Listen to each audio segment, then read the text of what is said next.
Over on that track, it looks like the rail is actually sinking into the mud. You can barely even see it.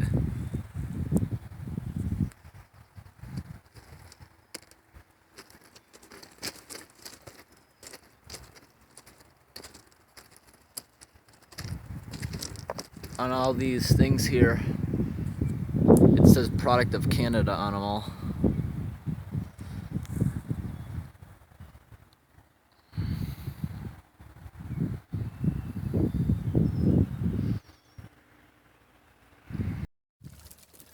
Also, today is a Sunday. That's probably why no one's working here today.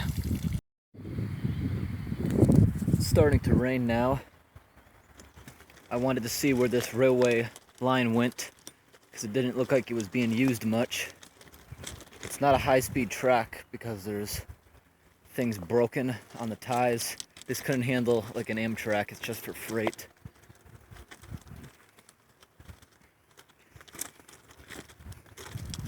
Places like here, it's easy to ride a bike because in between the ties is filled with rocks, so it's not bumpy.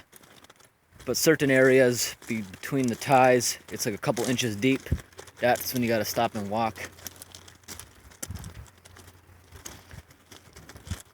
This is a lumber yard and storage area for wood. This is where they take it off the trains and they put it onto trucks. This area isn't like the high-speed places where they have the hydraulic switches. This one here is manual that you can do by hand.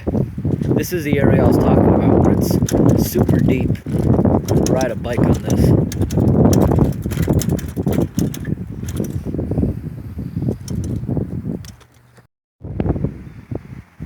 Do not stop on tracks.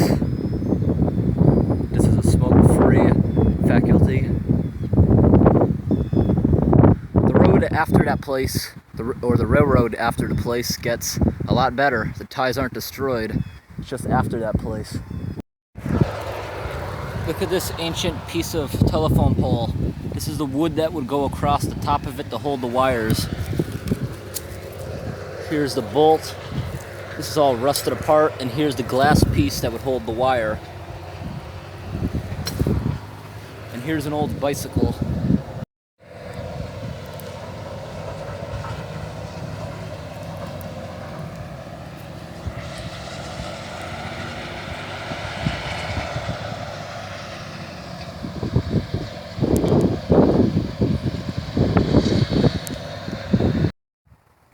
At one time, this red building and this gray building would have been where trains would drop off stuff. There's a train track down there with trees growing right in the middle. Hasn't grown in years, and here's some brown doors where the train would have pulled up to.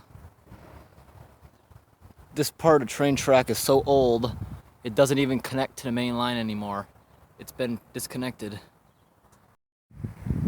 Here's the end of it.